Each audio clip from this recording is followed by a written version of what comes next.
Hi guys, welcome back to Make It with Mod Podge. My name's Cathie and today I've got two really cool projects to share with you, especially if you're setting up at a holiday boutique.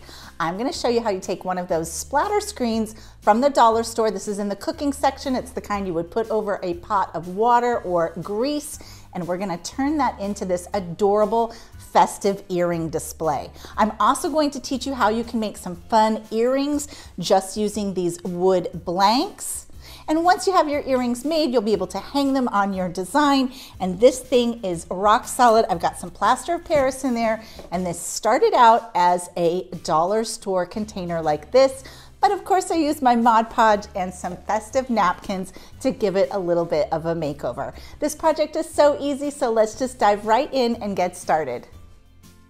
I'm starting with the splatter screen from the dollar store. This is the type that you would use over a cooking pan.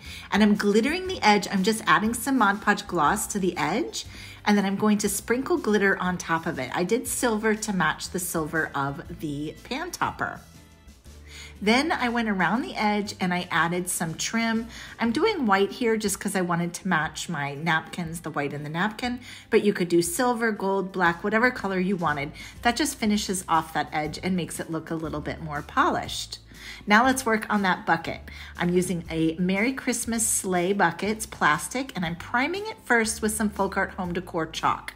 Then we're going to separate the plies of the napkin. I'm only using the top printed ply, and I'm using some water here, just painting that around the edge and tearing it, and that will create that feathered edge. It makes it really blend nicely. So add your Mod Podge to your painted bucket or whatever your base is, and then go ahead and add your decorative napkin. I'm just pressing down, and I'm going to use a little bit more Mod Podge to seal the whole thing down. I'm using several pieces of this cutout napkin, so I'm piecing it together around the entire piece of the base. I'm adding more Mod Podge to the top as I go, and when I get to the side edges, I'm just sort of wrapping it around, adding Mod Podge and wrapping that napkin around until the whole entire thing is covered. I did give it a top coat with a layer of Mod Podge, and look how gorgeous that turns out. Now to get that upright, I'm adding some hot glue into the foam, and I'm gluing that into that sleigh.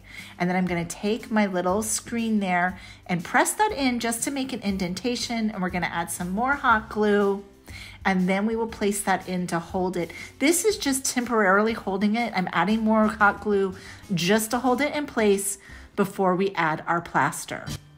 Next, we're going to mix up some plaster, and this will make this super sturdy. This is 2 parts plaster to 1 part liquid, and I'm just going to stir to combine that to like a pancake batter, basically. Once that's completely combined, you're going to go ahead and pour that very carefully into your container. You can use your hands to spread that around. So I'm using my hands to just add more of the plaster up the sides, and that's just for a decorative look and to finish it off. Once it's completely into the container, you can go ahead and with a damp paper towel, wipe all of the edges or wipe any places where you might have gotten it, and let it sit for 20 to 30 minutes for it to fully dry and cure. All right, let's add some earrings to our display. I'm using a circle punch to circle cut my paper. This is just scrapbook paper. I find that most of these wood blanks have paper punches that are sized to match. You can see I used a pencil there to go ahead and line up where I'm going to punch that inner circle. Again, most of these circle sizes have paper punches to match, or you could hand cut.